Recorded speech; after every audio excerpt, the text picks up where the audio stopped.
channel is sponsored by the Orchid Supply Store. It is literally your one-stop shop for anything and everything you could possibly need orchid related.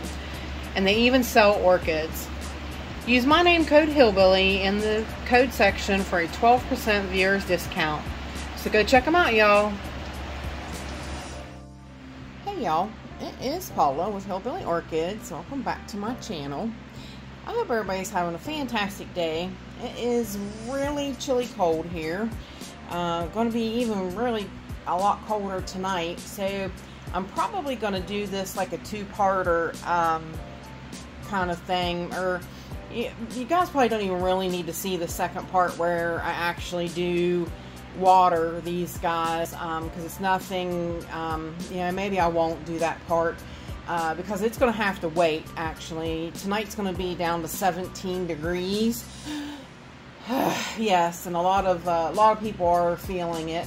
I'm definitely thinking of some of my friends like Carrie over in Ohio. I know, I guarantee you she's feeling like I am. I am got the cricks and I feel like I got rocks in my knee bones, my joints. I just, yeah, it's a mess how cold just really affects you and makes you feel just icky. I'm a little stuffed up in the head, so that's another thing that I get to thank the cold for. But I'm going to talk a little bit about magnesium deficiency today. I was super excited the other day. I got to watering my phals. Found all kinds of new spikes on them coming, and just was like super excited. So of course, while I was looking them over, I noticed some things that yeah, I wasn't real happy with. So calcium and magnesium deficiency is a real thing. It's definitely, you know, it happens. Some plants just need more. They need a lot more than what you're giving them. And, you know, honestly, Epsom salts, magnesium, really is just beneficial for Phalaenopsis orchids anyway. Rick L had actually talked about it. He would give them a soak, you know, like, I forget how frequent, but I mean just pretty frequently, of just Epsom salts and CalMag, and like the shine would come back to your leaves. It made your leaves a lot like firmer, things like that. So it's really beneficial for not just phals, it's beneficial for all your orchids, but phals seem to have like a noticeable difference when you start, you know, when you start really upping their game with the Epsom salts and the CalMag. Now, the CalMag, of course, has some magnesium in it as well. And I'm not going to feed a whole lot when I feed them this time. I'm going to go like probably 100 parts per million, a mix of both. Probably 50 of the CalMag and 50 of the Epsom salts. And I'm going to let them soak for an hour. That's why I said it's not really necessary for you guys to see, you know, look at them soaking. It just, you know, I fill the cup up and they sit, you know. So it's not any real big deal to actually see that part of it. And it's not any real big deal for you to see how I'm going to mix it and everything. But the real important part is to show you what I saw when I was watering these plants that made me concerned, okay? Now, some plants have a purple pigmentation on them already. Some Phalaenopsis do have that naturally, and it doesn't mean that they are magnesium deficient, okay? A lot of your phals that are pink or red or maroon, those ones have that pigmentation sometimes on them. This one here, for example, this one here is Sogo Passat. And I found a picture, well, I have a picture. She's bloomed for me before. This one's a keiki that came off of the mom plant. So I'll put a picture up and show you. She does have very purple spots. So she has a purple pigment to her already. So guaranteed, she's going to have some pigmentation. All right, so let me zoom in just a little bit. Turn on the light so that you can see really well. Now you see, automatically, you see the purple pigmentation in throughout the green, okay? You see it up through, okay? So this one, like I said, definitely has purple pigmentation. And this one's not under very bright light. She's under brightish light, but she's not, like, it's not very high light. But you can see, now this is an older leaf, and it is showing a little bit of signs of dehydration. But you can see this dark purple edge. Now, to me, that is a little concerning, just because she's not, if she was a maroon blooming Phalaenopsis, I'd be like, nah, that's okay. But this one is a white with specks of purple, so she's not at all like a darker purple or maroon kind of plant. Now this leaf really sets me off, okay? This one is the one that really made me notice what's going on. Do you see the splotchy? Do you see how, like, she's like purple in this spot, green here in this spot, and it's very splotchy. And she is very purple on the edge. That is not good. That is, I feel, very magnesium deficient. Now, she had some issues getting roots started, but you see she's also starting some roots. And I'm trying to make sure that her new roots are going straight down into the pot. So, but yeah, you can definitely see, you can see some splotching on this leaf as well.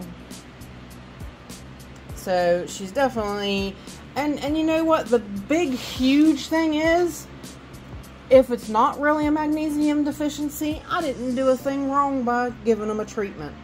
Not a thing. It's, you know, like I said, it is a really good form anyways. There's people I know that actually, like when I flush them with straight tap water, because my tap water, like right about now, my tap water is running about 73 to 75 parts per million, which is not bad at all.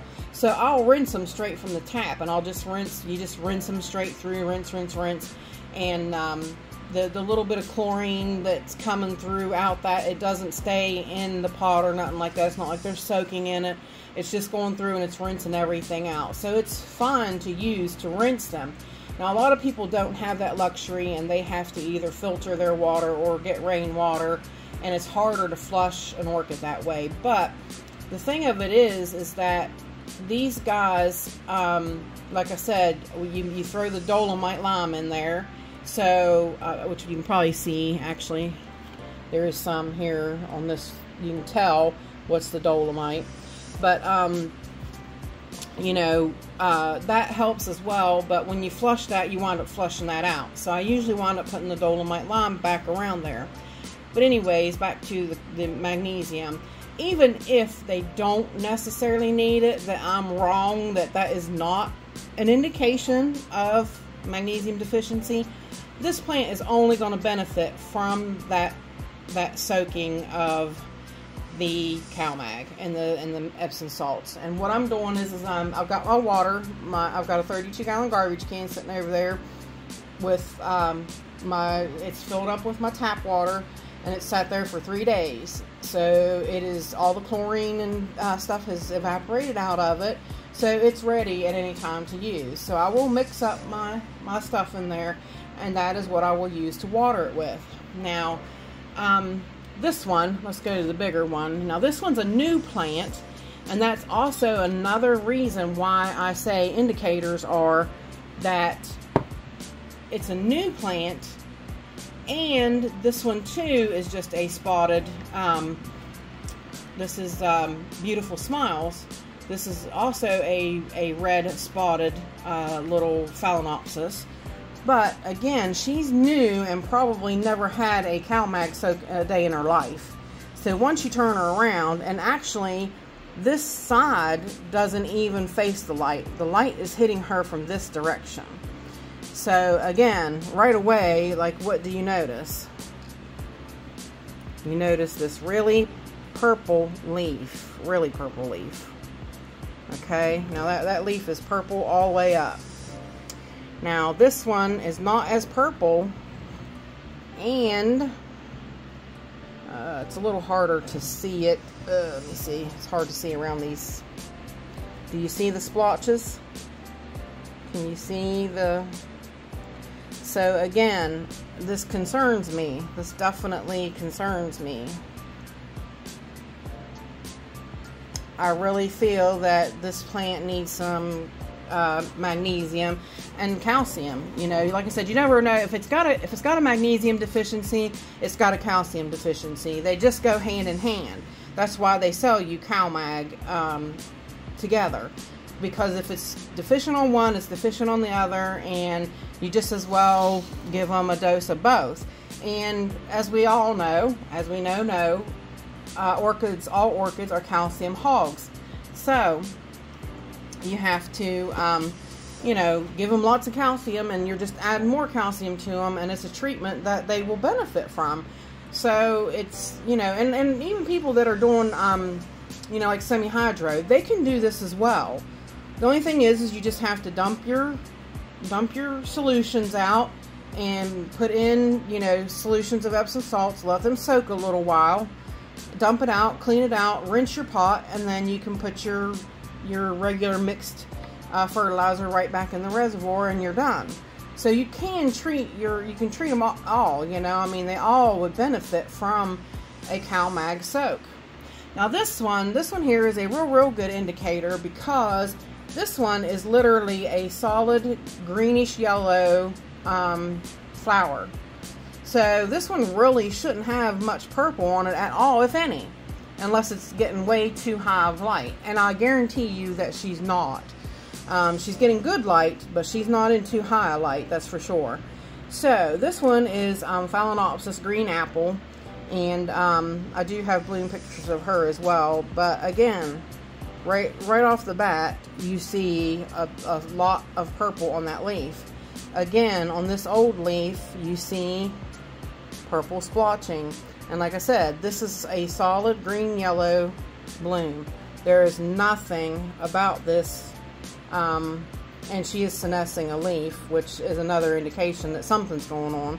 And again, you see the splotchy effects right there. So that's why I'm definitely getting out the CalMag and the Epsom salts. And like I said, I'm going to do about 100 parts per million. I am going to let them soak for about an hour, all my phals. But I think next time I fertilize, which I'm not going to fertilize this coming week, and the next week's when I fertilize. So when I don't think I'm going to fertilize. I think next week's going to be flushing. So I'm going to get all my pots down. I think they're going to get flushed. It's not going to be a fertilizing week.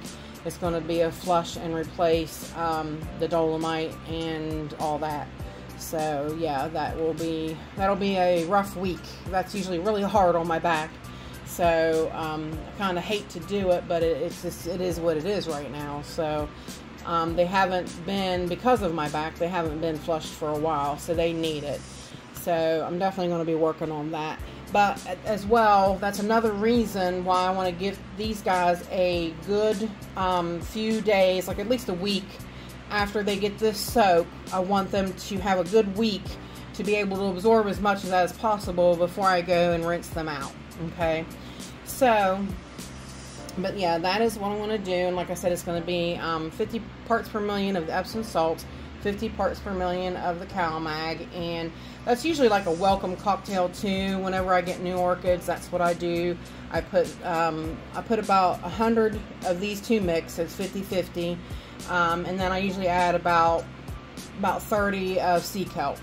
That is my welcome mix for my you know, my orchids. And I give them like I've got some orchids coming. Those are going to get a little bit of sea kelp. But like I said, the sea kelp doesn't work as well this time of year. It's usually best in higher temperatures. But These plants may have never had any ever, so I usually go ahead and give them that. So yeah, but and of course, like I said, a calcium and magnesium boost is great for any plant. So there you guys go. Now, if you have any questions, please feel free to leave them in the comments. And with that said, I appreciate each and every one of you beautiful, wonderful people stopping by and hanging out with me. And bye for now, y'all. Till we meet again.